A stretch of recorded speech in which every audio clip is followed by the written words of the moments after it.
देखिए, इसमें जो है अब आज हम लोग देखेंगे प्रिय छात्रों, ये जो छठवां सवाया है उनका पद्यांश नंबर 6 ये देखना था।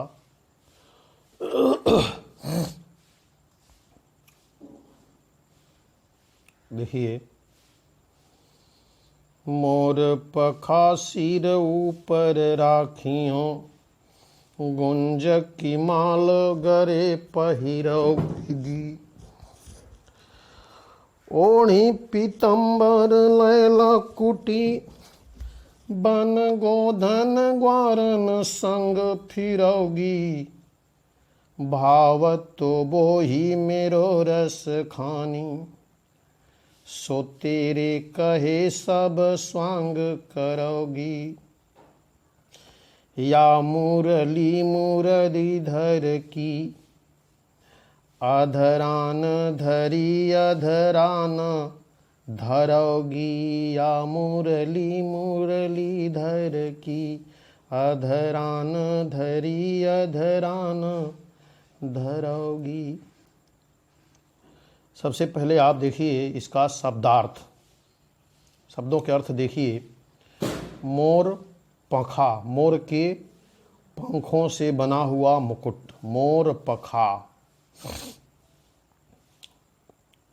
राखियों, राखियों रखूंगी, गरे गले में,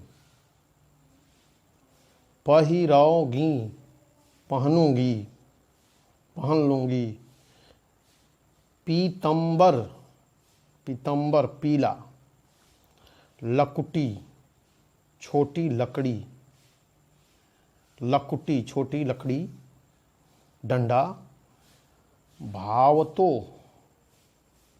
भावतो मने अच्छा लगता है, स्वांग, स्वांग शब्द है देखिए, स्वांग, स्वांग का अर्थ होता है श्रृंगार या अभिनय करना, किसी का पाठ करना, मतलब उसके किए को उतारने को स्वांग कहते हैं।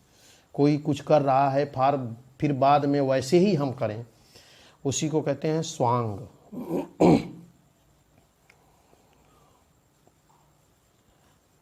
अधरा, अधरान, अधरान होठों पर, अधरान होठों पर, अधरा, अधरा मने बांसुरी, अधरान मने होठों पर और अधरा मने बांसुरी।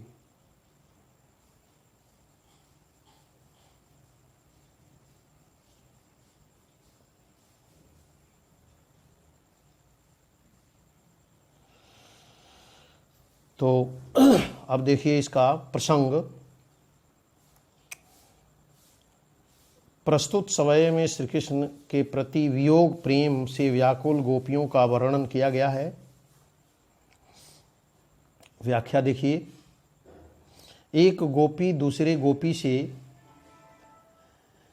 कहती है कि मैं तुम्हारे कहने पर मोर के पंखों से बने मुकुट को अपने सिर पर धारण कर लूँगी।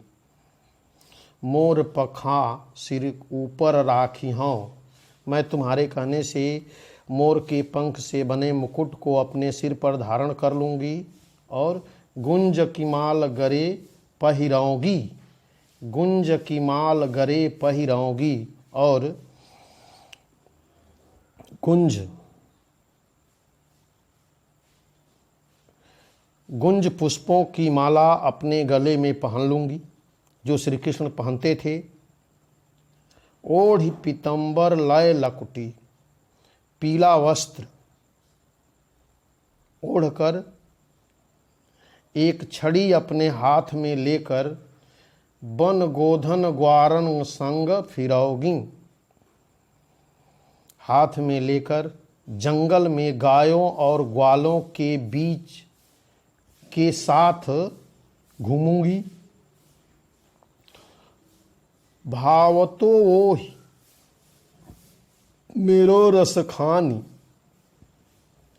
सो तेरे कहे सब स्वांग करोगी। तुम जो लीला करने को कहोगी वही सब करूंगी, अर्थात जो लीलाएं श्री कृष्ण को पसंद हैं वही लीलाएं मैं करने के लिए तत्पर हूँ। भावतो वो ही मेरो रसखान, यहाँ रसखान का अर्थ क्या है? श्री कृष्ण है। तो जो श्री कृष्ण को पसंद है वही लीला मैं करने के लिए तत्पर रहूंगी, वो सारे लीला मैं करूंगी। या मुरली मुरलीधर की, अधरा न धरी अधरा न धराऊंगी। जो श्री कृष्ण, परंतु मैं उस बांसुरी को अपने होठों पर नहीं रखूंगी। या मुरली मुरलीधर की, मुरलीधर की जो मुरली है, बांसुरी है, उसको मैं अपने होठों पर नहीं रखूंगी, जो श्री कृष्ण के अधरों पर अत्यंत सुशोभित लगती है, क्योंकि बांसुरी गोपियों को अपना सौतन जैसी प्रतीत होती है। उन्हें बांसुरी से ईर्ष्या है, क्योंकि वह श्री कृष्ण के ज्यादा ही मुंह लगी हुई है। अब देखिए काव्य सौंदर्य, भाषा देखिए, भाषा ब्रज भाषा है। शैली मुक्तक शैली में लिखा गया है। गुण माधुर्य गुण है इसमें, रस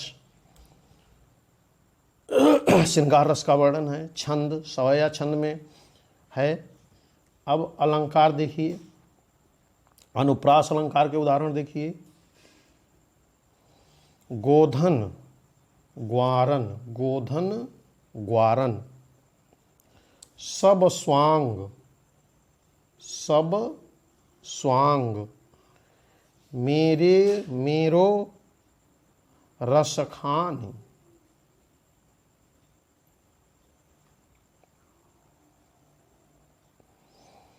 में क्रमशः गौवर्ण सवर्ण और रवर्ण की आवृत्ति हुई है, इसलिए यहाँ पर अनुप्रास अलंकार है। अब यमक अलंकार का उदाहरण देखिए। मुरली मुरलीधर, मुरलीधर, मुरली मुरलीधर,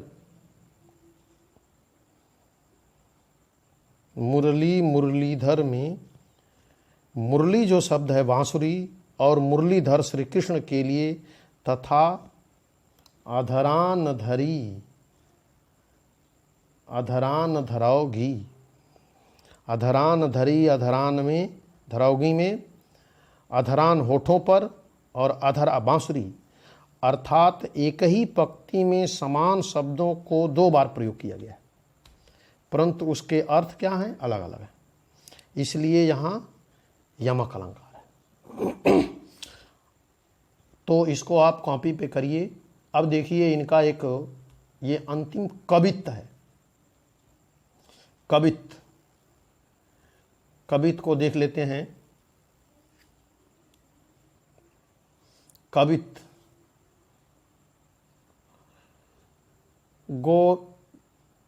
गोरज विराजय भाल लह लही बनमाल, आगे गया पाछे ग्वाल गावें मृदुबानिरी, तैसी धुनि बांसुरी की मधुर मधुर जैसी, बंक चितवनि मंद मंद मुस्कानिरी, कदम बिटप के निकट तटनी के तट, अटा चढ़ी चाही पीत पट फहरानिरी, रस बरसावें तन तपनी बुझावें नैने, प्राण निरिझावें अब आवें रस खानिरी। यह जो है रसखानी ग्रंथावली से लिया गया है। सबसे पहले आप इसका देखिए शब्दार्थ गोरज। गोरज गायों के पैरों से उड़ने वाली धूल। गोरज, रज माने धूल के कण होते हैं।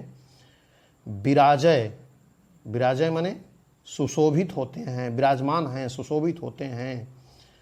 भाल, भाल, भाल शब्द है, भाल माने माथा। लहलही शोभायमान हो रहे हैं, लहरा रहे हैं, शोभायमान हो रही है। पाछे, पीछे, पाछे माने पीछे।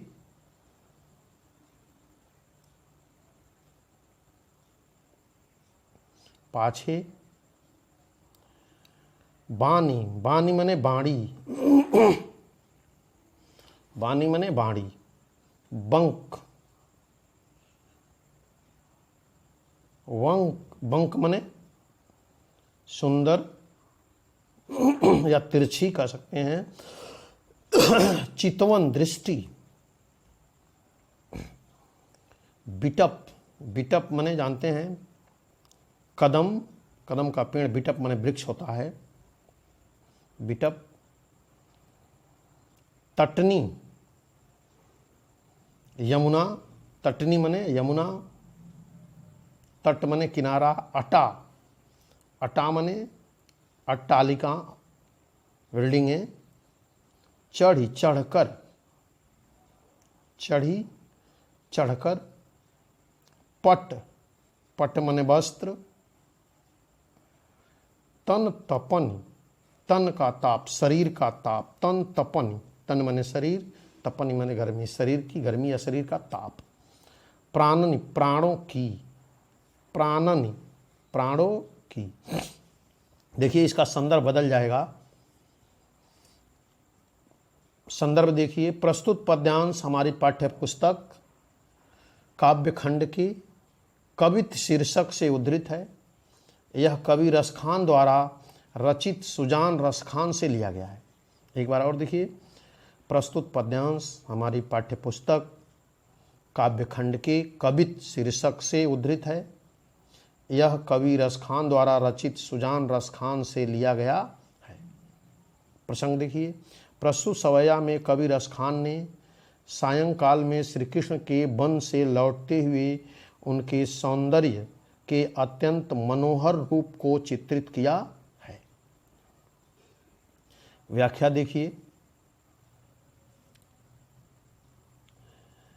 एक गोपी दूसरी गोपी से कहती है कि हे सखी, गोरज विराजय भाल लह लही बन माल। वन से गायों के साथ लौटते हुए श्री कृष्ण के माथे पर जो गायों के खुर, गायों के पैर, खुर माने पैर, गायों के खुर से उठी हुई धूल लगी हुई है, वह अत्यंत मनमोहक लग रही है। गोरज विराजे भाल लह लही बनमाल। एक सखी दूसरी सखी से कहती है कि हे सखी, वन से गायों के साथ लौटते हुए श्री कृष्ण के माथे पर जो गायों के खुर से उड़ी हुई धूल लगी हुई है, वह अत्यंत मनमोहक लग रही है। आगे गया पाछे ग्वाल गावें मृदुबानी री। और उनके वक्षस्थल पर वह अत्यंत मनमोहक लग रही है।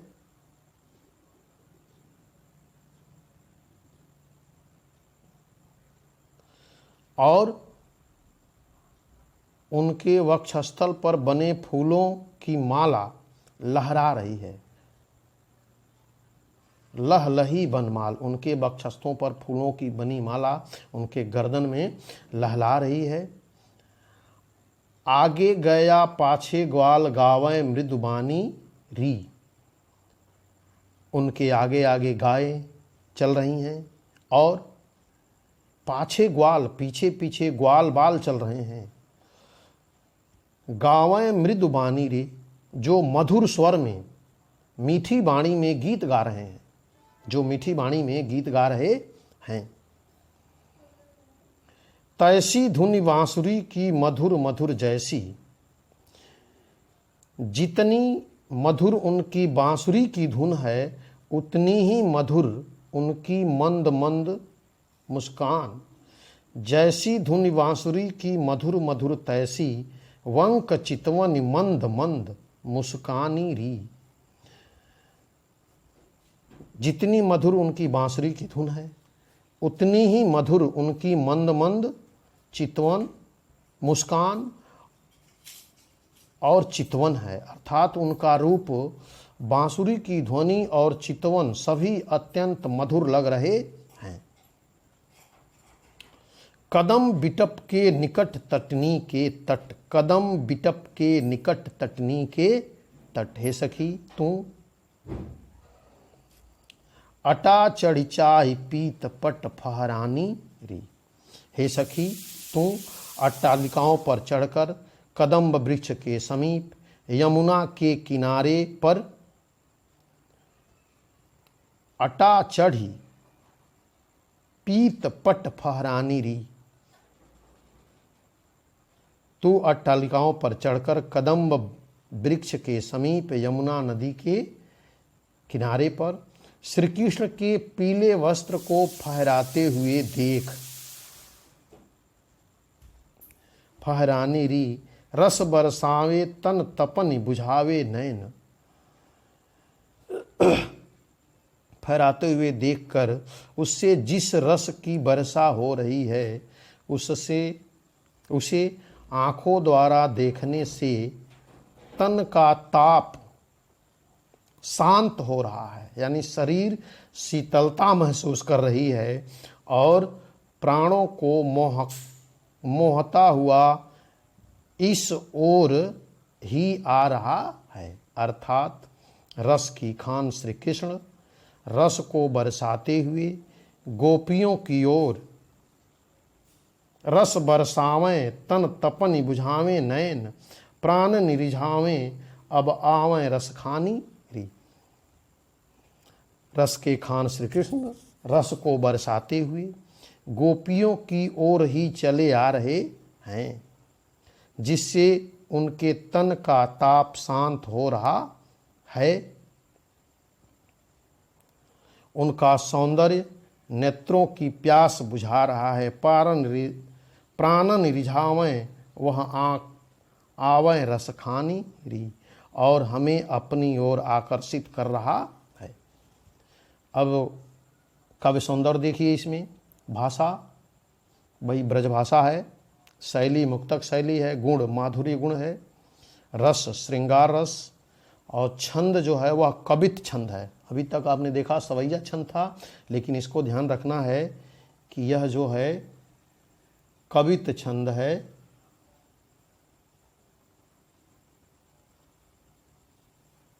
कवित छंद तो अब अलंकार देखिए, अनुप्रास अलंकार का उदाहरण, गोरज विराजय। देखिए गोरज विराजय, लहलही बनमाल, लहलही बनमाल, निकट तटनी, निकट तटनी, तन तपनी, तन तपनी में क्रमशः र ल त और 9 वर्ण की पुनरावृत्ति होने से यहाँ कौन सा अलंकार होगा? वर्ण की पुनरावृत्ति है, इसलिए अनुप्रास अलंकार है। पुनरुक्ति प्रकाश अलंकार देखिए, मधुर मधुर, देखिए मधुर मधुर और मंद मंद में एक ही शब्द की पुनरावृत्ति होने से यह पुनरुक्ति प्रकाश अलंकार है। तो इस तरह से ये आपका जो है रसखान का सवैया और कवित दोनों पाठ्यक्रम आपका हुआ। इसको आप कॉपी पे कर लीजिए कि इसको दोहराने में आपको थोड़ी आसानी रहेगी। और इसको बीच बीच में आप दोहराते रहिए। देखिए पढ़ने का तरीका है कि आप जो कुछ भी पढ़ रहे हैं बीच बीच में उसको एक बार रिवाइज करते रहें कि वह सतत जो है आपके मेमोरी में बना रहे।